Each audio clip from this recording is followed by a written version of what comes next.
G'day and welcome to the Grow a Small Business Podcast. I'm your host, Troy Trewin.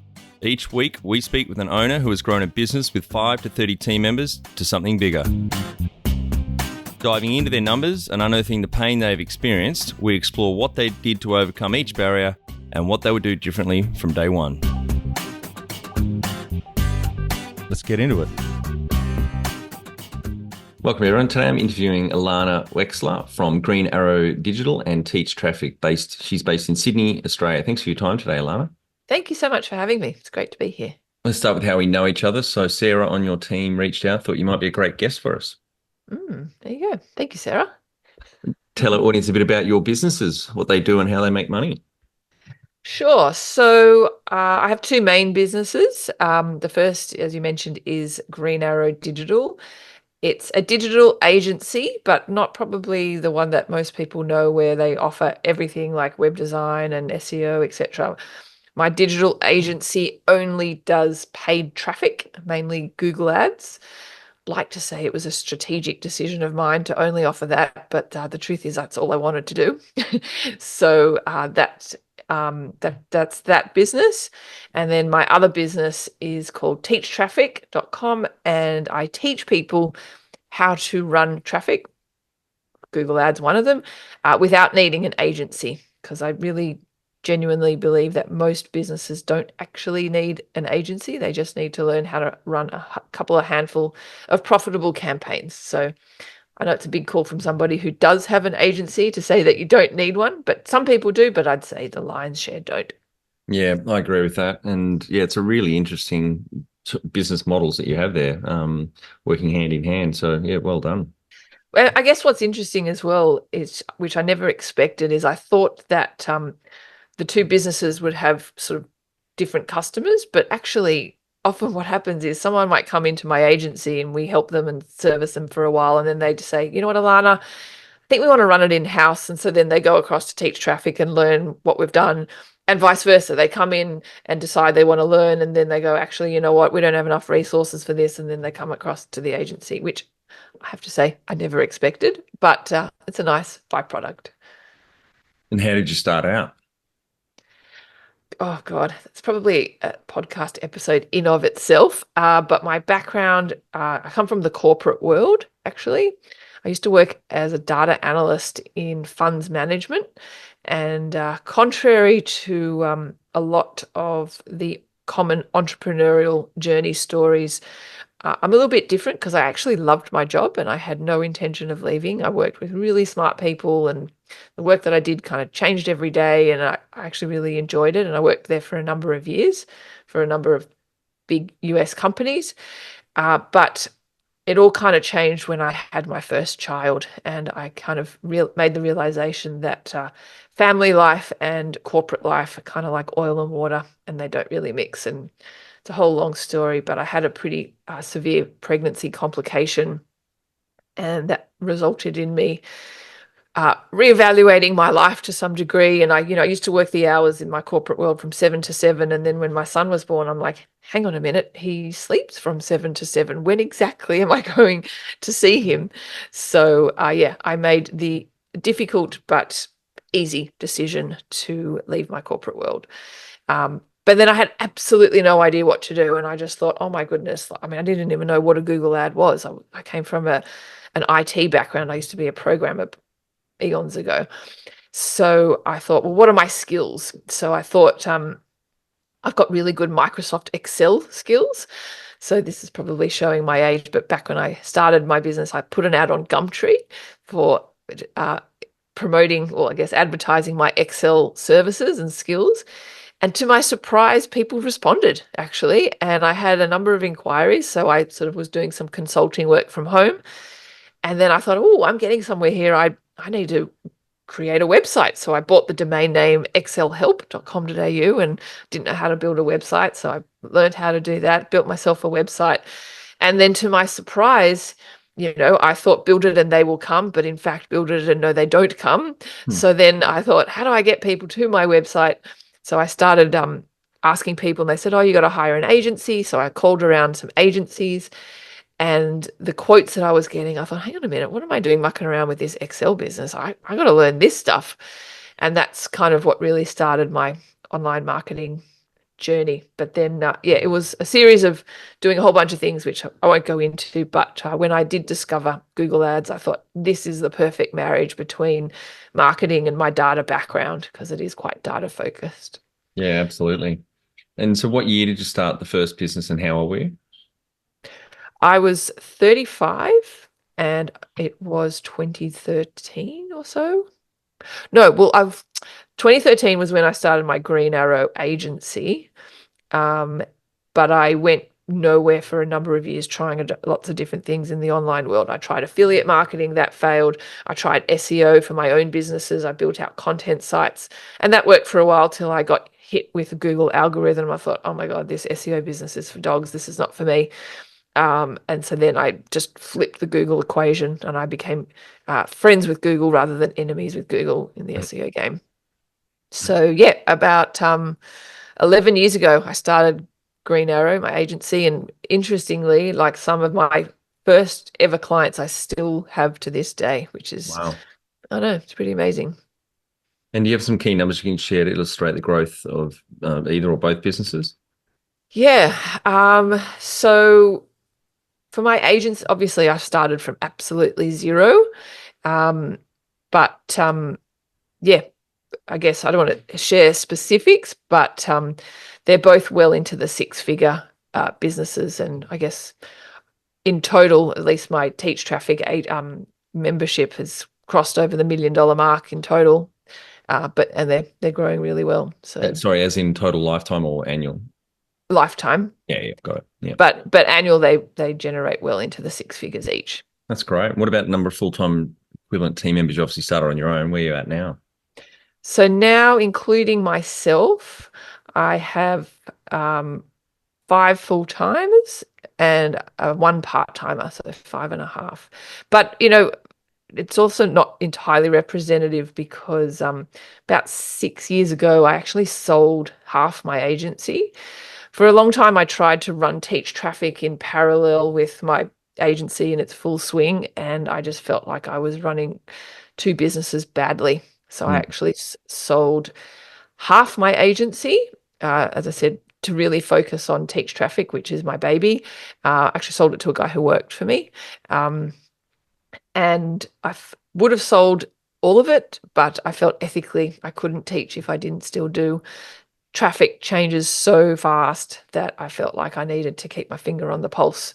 So we actually capped my agency at about 15 clients because it's not one of my life goals to grow an agency. I've gone down that route and I don't want that t-shirt. So No, or coffee mug. But yes.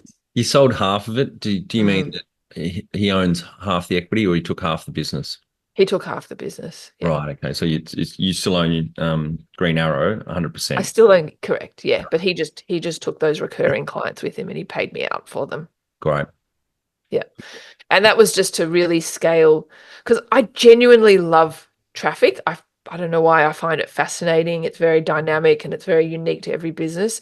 And when I was growing my agency before I really went in on Teach Traffic, I just lost the love of it. And it was just really difficult. And like I had clients all around the world, which is a wonderful problem to have. But, I was on calls at 6 a.m. for the UK and 11 p.m. with New York.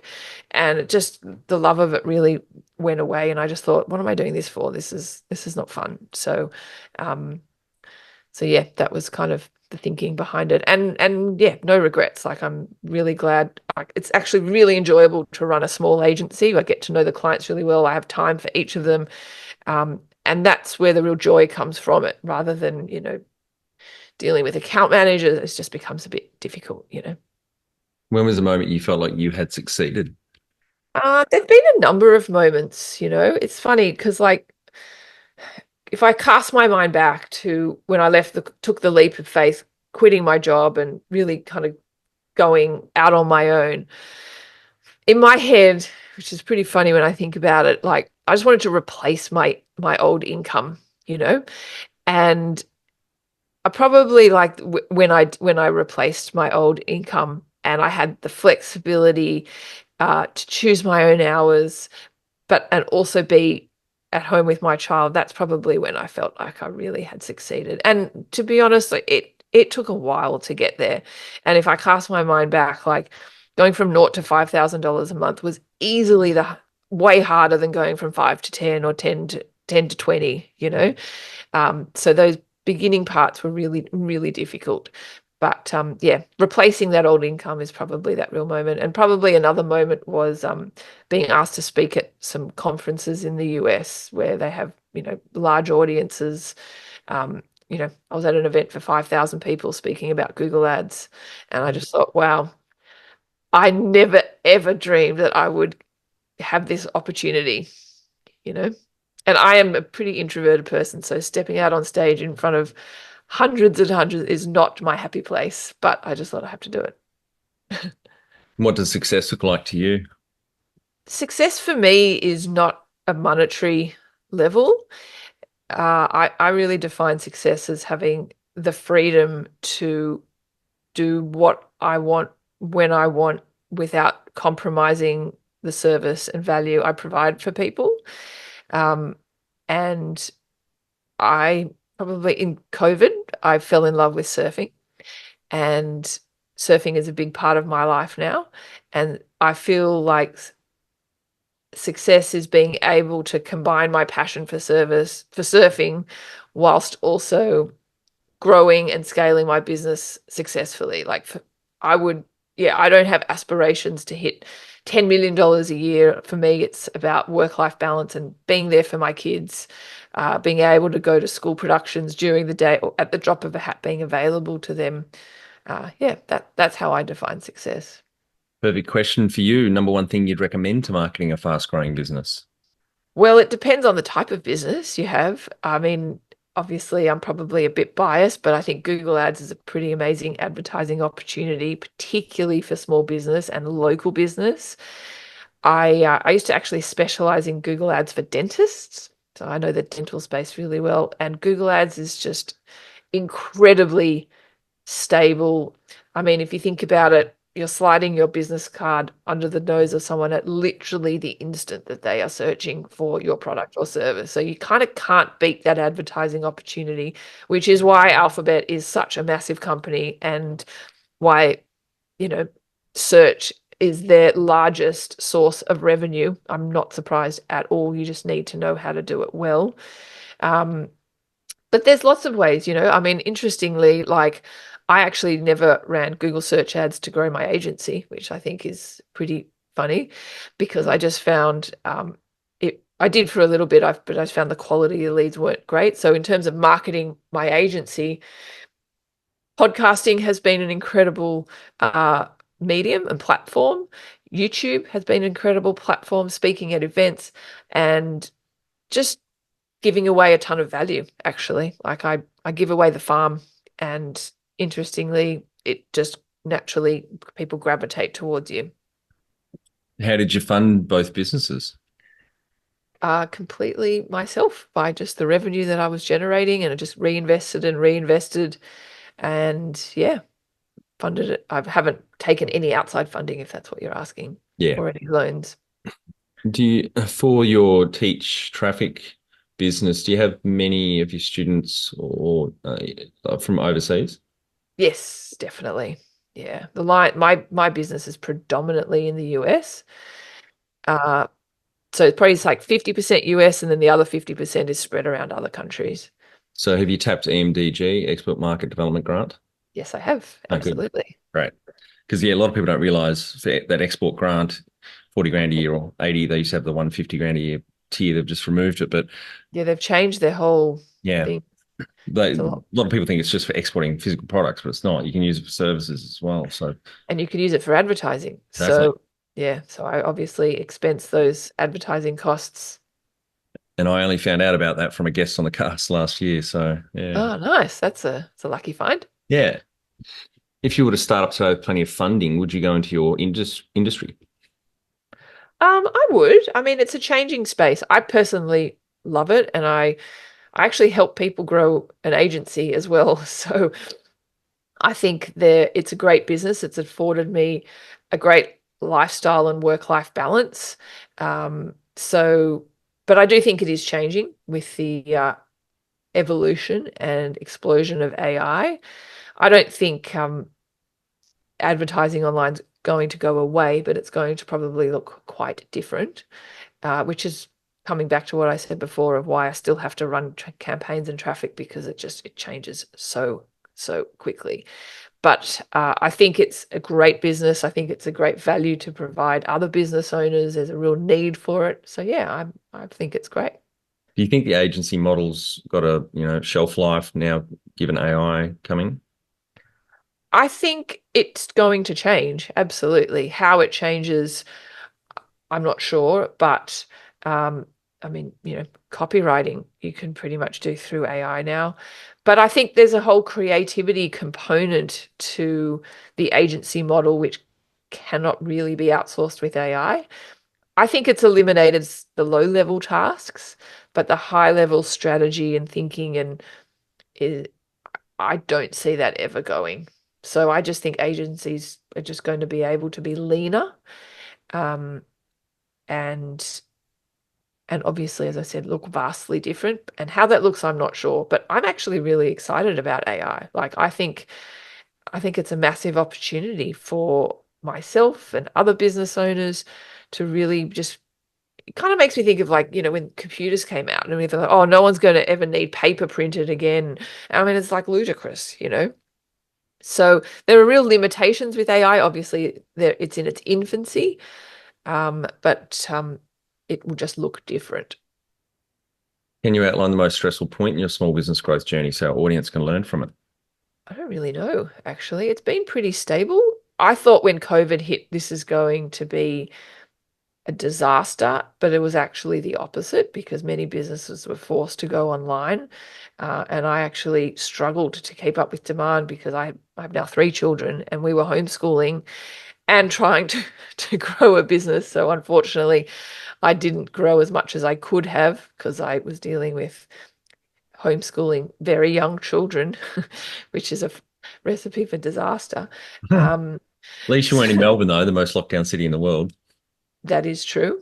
That is true. But my youngest was, how old was she? She's probably like 7, which was like the worst age, because anyway, that's another story. Yeah. Um, I've got an 11-year-old daughter, nearly 12. So yeah, just exactly. wait.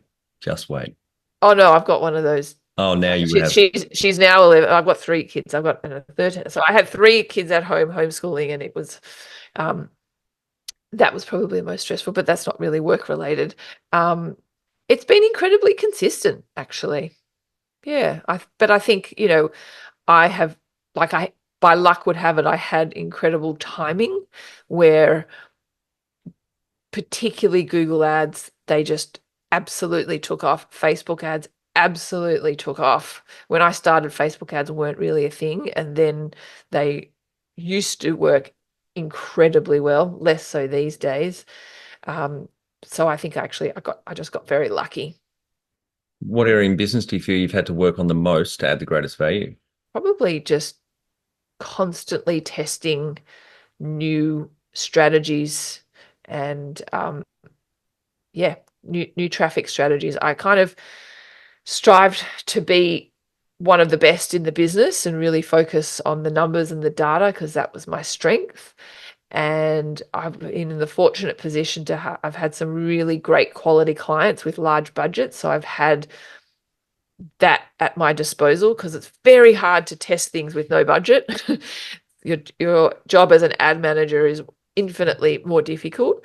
So and also I had good quality clients come to me that had a product that people wanted, and really we were just putting gasoline on an existing flame, as opposed to something that's just, say, it's putting lipstick on a pig. At the end of the day, it's still a pig.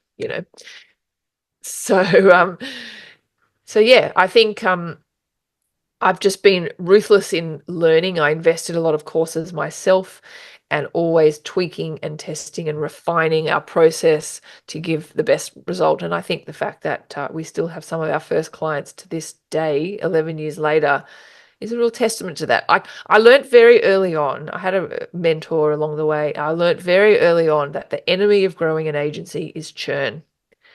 And from me running an agency, dealing with clients, the most amount of work is in the beginning part of the relationship. So I thought, I just don't want to lose clients. Which is why we cap our agency, right? Like I could easily take on more, but it would dilute the service I give to my existing clients. And I think a real adventure of some that business owners do is they're constantly focused on new clients. And I'm the opposite. I relentlessly focus on my existing clients because I don't want them to leave. And then if we have excess capacity as a result of that, then we take on new ones.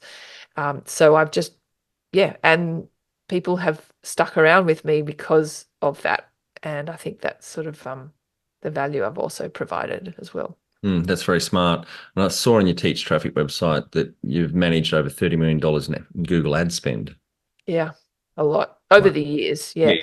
But, I mean, one of my clients, no longer anymore, but used to be Austral Bricks. So, a massive company, ASX listed, listed on the stock exchange. And I mean, I had a huge amount of budget at my disposal. So it's, you can get very creative and do some pretty funky things when you have significant budget at your disposal.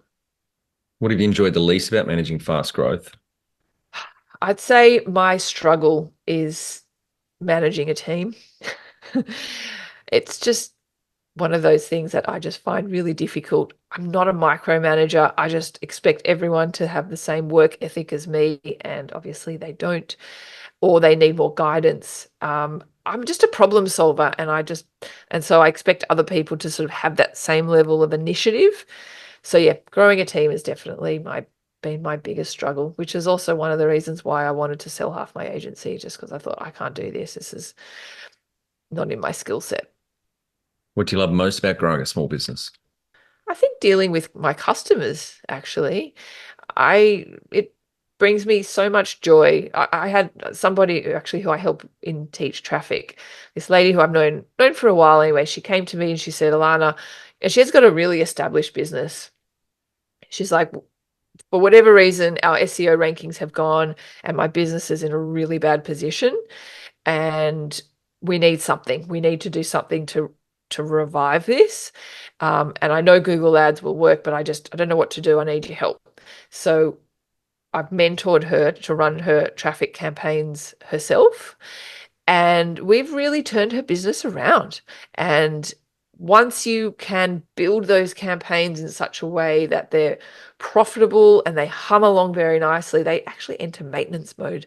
And now, I mean, she said PPC has saved my business. Obviously, they're trying to focus on their SEO now as well and fix other areas. By no means are they going to only do this, and I would never recommend someone to only this be their only form of marketing. It's a piece in the overall pie, but it's a very, very important piece. And I like I go to bed night happy, that's really turned around for her, and she's like, my campaigns are running along, humming along nicely, and they're the gift that keep on giving. So was that through the agency or through Teach Traffic? Through Teach Traffic. Yeah. She didn't want to hire an agency. She had staff on hand who she knew could pick it up. And she also realized, and most business owners don't realize, is two things. First thing, that nobody knows her business better than herself. No agency you hire will ever understand your business better than yourself. And the second thing, she knew the power of learning how to use these campaigns to apply her knowledge of her business. And once you just understand how you can use them, you can then apply it to what are your business goals, and understanding the nuances of language and where you want the direction to go.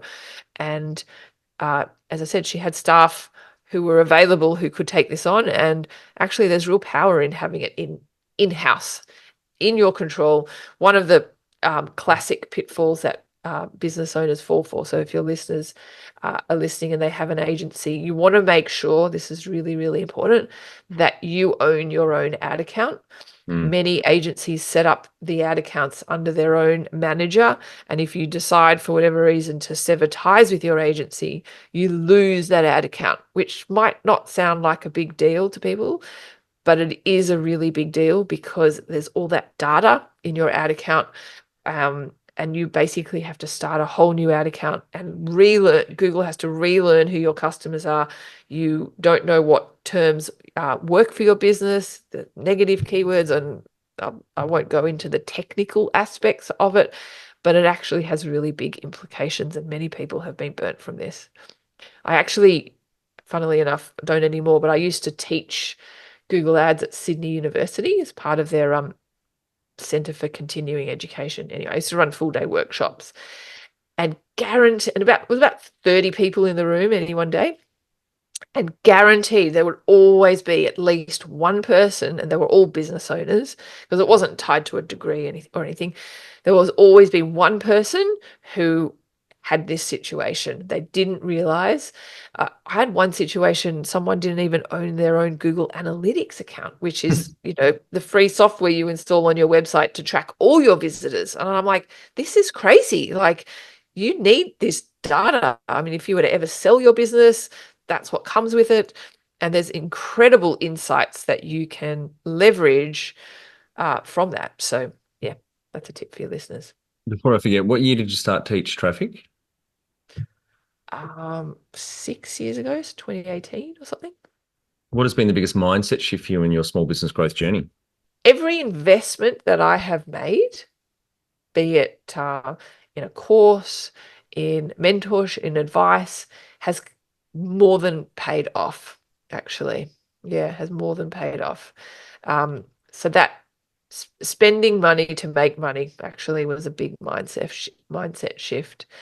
And yeah, that's my answer to that. The number one habit you think a small business owner needs to develop and maintain? To really know your numbers. I've got that tattooed on my body somewhere. Really, Yeah. yeah, absolutely. You need to know your numbers. Mm.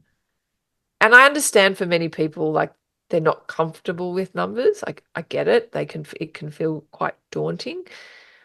But what people don't realize is you don't have to know every number. You just need to know the important ones. Do you need a guide on how to build your own money printing marketing machine? Do you feel like marketing is a mysterious art, only cracked by a chosen few? Fear not, we get it. Mastering marketing can be like taming a dragon. Download a copy of the Marketing Funding Flywheel ebook, which has 41 pages packed with over 50 tools and tips for your business. Let's get into it. Head to growasmallbusiness.com. We have plenty of resources waiting for you in the footer of our website. Can you talk to how you've added people to the team, some wins, mistakes, and advice for those listening? Yeah. Well, I've got staff locally and in the Philippines. Philippines, I found my first person probably 8 years ago. He's no longer with me, but he was with me for a very, very long time. And I found him through an agency, but he ended up leaving and then I went direct. And then through him, I found other people. So I've always had the best success actually from finding particularly Filipino staff from their own existing network. I've also posted jobs online in the Philippines. Onlinejobs.ph is a good source. I had John Jones. Sorry, I had John Jones, the founder of onlinejobs.ph, on the cast last year. Yeah, they're doing great. Oh, yeah, right. Yeah, amazing. So I've had good and bad success on onlinejobs.ph. It kind of, lack of a better word, I had to kiss a few frogs. But there are definitely some good people on there. Locally, people approach me actually, which I find quite fascinating. So the guy who worked for me, who I ended up selling my business to, my agency, he just approached me. So that's how I found him, and through referrals. What are some of the things you recommend to building a sustainable and kick-ass culture to help with the growth? I'm a big believer in work-life balance. Like, for me, it's not, yeah, as I mentioned, I go surfing regularly, often during work hours, because that's when most people aren't there. I don't have to share the waves with too many people. So I am an advocate for that as well. Having gone through what I went through with having to leave my corporate job so I could have a family really affected me, and a big thing that I am wanting to encourage is for my staff to have a family as well and be there for their family. I think your kids grow up really, really quickly. And I say to all my staff, if you want to be at your kids' school performance, you have to be there. Like, you have to go. No work is more important that you should miss that. You can make up your hours later at another time. So because of that, I guess I'm rewarded with staff loyalty. And I mean, one of my staff members has been with me for over 7 years now. And recently he lost his father, which is absolutely tragic. I was like, take all the time you need. Be with your mum in her hour of need. And yeah, I mean, I think, I'm not ruthless like that. Hmm. You know. Tell our audience how you've handled balance. Sounds pretty well balanced. It is pretty well balanced. It's been hard to get to this point, though, I won't lie. I mean, starting out, there wasn't much balance. But I've reached a point now where it is, thankfully. But I've also set things up in such a way that they are. It's been all very intentional. It was not balanced when I was growing my agency, and that's when I just said, this is not working. So I shifted. And obviously the business model of Teach Traffic is infinitely more balanced. I have systems and processes in place such that it accommodates that balance. I can actually run a lot of my business on my phone, which is good and bad. I recently went on a surf trip actually to Lombok for 10 days, and my business ran smoothly. I did have to take my computer with me, but there's minimal amount of things that need to be done to kind of keep it ticking over for that period. So yeah, I mean, I guess through as I said, the power of systems and processes, and we use Slack in our organization combined with ClickUp and etc. and all these integrations that I could move to Thailand tomorrow and have zero impact on my business, but I guess there's a downside in it that you also never really switched off from it. Yeah. How much professional development have you invested in yourself? Probably not as much as I needed and or I should.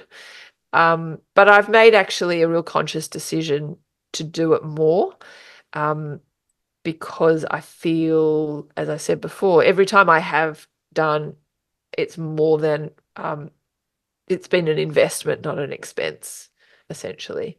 So I would like to do it more. I'm not arrogant in any way that I think I know everything. By no means. In fact, I've become very acutely aware of my strengths and my weaknesses. And one of the reasons why I have my staff in place is to fill the holes of my weaknesses. And that Sarah, who introduced us, she's my operations person, and I am not great at operations. So I acknowledge that that needs to be hired out. So have you had mentors or coaches along the way? Absolutely, yes. And do you have a board of directors or advisors? No, I do not. No, just me. All right, Ilana, we're on to our final 5 questions. What do you think is the hardest thing in growing a small business?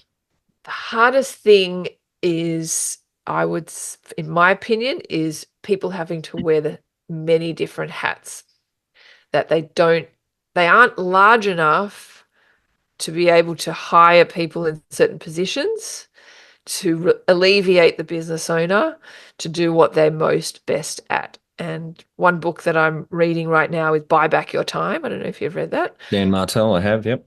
Yeah, and I think he really drums at home really well, and this really spoke to me. And I think that's the struggle that I found myself in, and why my growth was not as. And I understand, like, it's a leap of faith to hire people when you don't feel you can justify because the revenue's not there. But it's an investment, not an expense. Favorite business book which has helped you the most? That one.